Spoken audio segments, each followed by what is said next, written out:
नमस्कार सांगमाने मु लिजा आपण मानकु स्वागत करुछि मोर चैनल को। आज आसतु बुलिबाकू जिबा सीमांचलम जोटा कि विशाखापट्टनम रे अवस्थित। विशाखापट्टनम आंध्र प्रदेश रे, जोटा कि विशाखापट्टनम रो रेलवे स्टेशन रो 18 किलोमीटर दूर हम। आउ एयरपोर्ट रो 14 किलोमीटर दूर अच्छे। आउ बहुत सुंदर मंदिरटी जोटा कि पहाड़ ऊपर अवस्थित। तो आपण सेठी माने स्टेशन रू कार रे जाई परिबे, बस भी अवेलेबल अच्छी। तो तौलकू भी तले आपणकर जदि आपण जाइए ऑटो रे भी पहुँचुंट तले तो सेठू बस भी जाऊँगी। कैब रे गले कैब पूरा ऊपर को जाऊँगी, आपन सेठी दर्शन करें। जोटा कि मंदिरटी पूरा पहाड़ ऊपर अच्छी। ये आम देखो तौलकू जाइलु कैब रे, तो कैब रु ऊपर को गलु आम बस रे। जेहेतु आम बुक करूँ जो ऑनलाइन बुक करती से तल पर्यंत थिला, तो सेठू आम पुणी चेंज करके बस रे गलु ऊपर को। डर भी लगुला किंतु बहुत सुंदर लगुला। बस रु देखिले तल को पूरा सहरटा देखा जाउथला। ए मंदिर रे सीमांचल रे थिबा मंदिरटी को बरा लक्ष्मी नारायण टेम्पल मध्य कुहा जाय।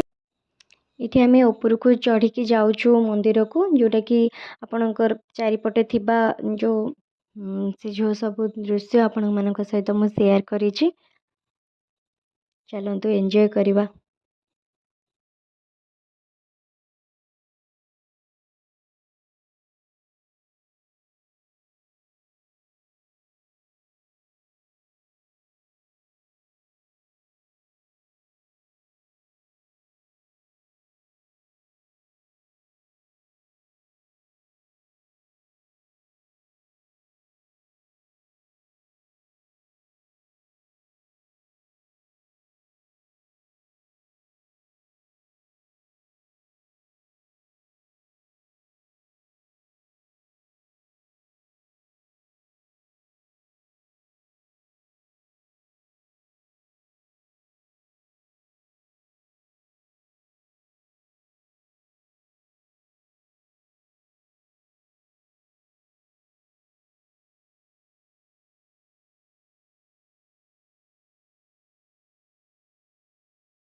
ଆଉ ଏପଟେ ପାହାଚ ବି ଅଛି, ଆପଣମାନେ ପାହାଚରେ ଉପରକୁ ଆସିପାରିବେ ଆଉ ତଳକୁ ଯାଇପାରିବେ। ଏଇଠି ପାହାଚ ବି ଅଛି।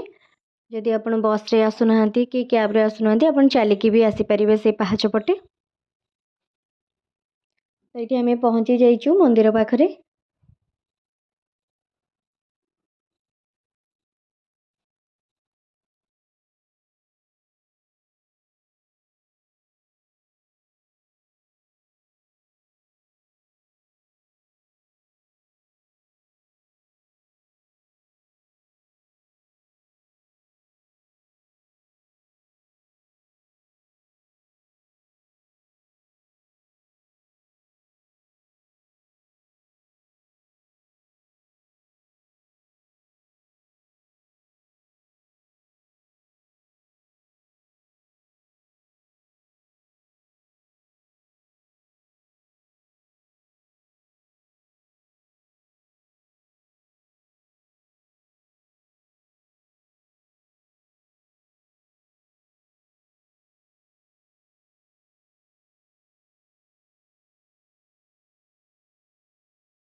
ଭିତରକୁ ତ ଫୋନ୍ ଆଲାଉ ନଥିଲା, ତ ବାହାରୁ ଯେତିକି ସମ୍ଭବ ହେଇଛି ମୁଁ ଆପଣମାନଙ୍କ ସହିତ ସେୟାର କରିଛି।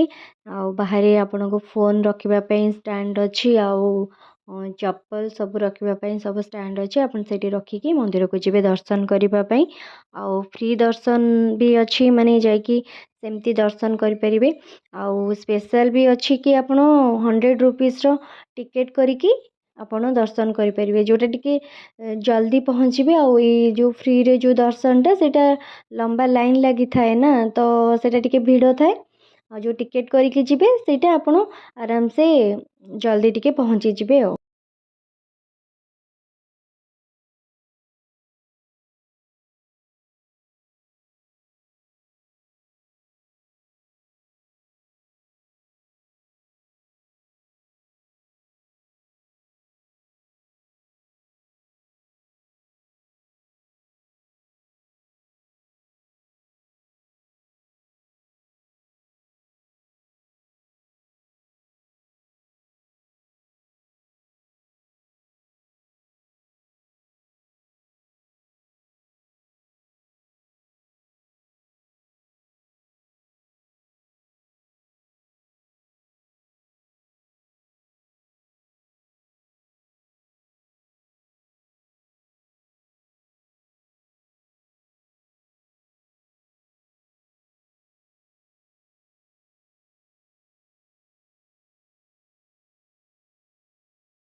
ଏଇଠି ଦେଖନ୍ତୁ, ଏବେ ଆମେ ରିଟର୍ନ କରୁଛୁ। ତ ଏଇଠି କେତେ ଦେଖନ୍ତୁ, କେତେ ସୁନ୍ଦର ଦେଖାଯାଉଛି, ପୁରା ସହରଟା ଉପରୁ ଦେଖାଯାଉଛି। ତ କେତେ ସୁନ୍ଦର ଚାରିପଟରେ ଭିୟୁ। ତ ମୁଁ ଆଉ ଭିଡ଼ିଓ ନ କରିକି ରହିପାରିଲିନି, ଏତେ ସୁନ୍ଦର ଲାଗୁଥିଲା।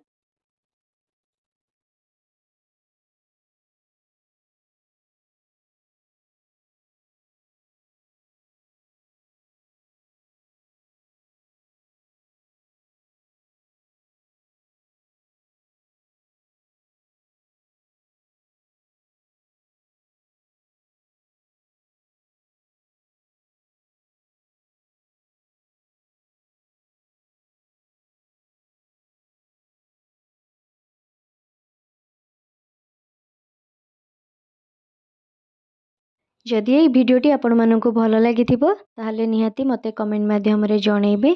ରହୁଛି, ପୁଣି ନେକ୍ସଟ ଭିଡ଼ିଓରେ ଦେଖାହେବା।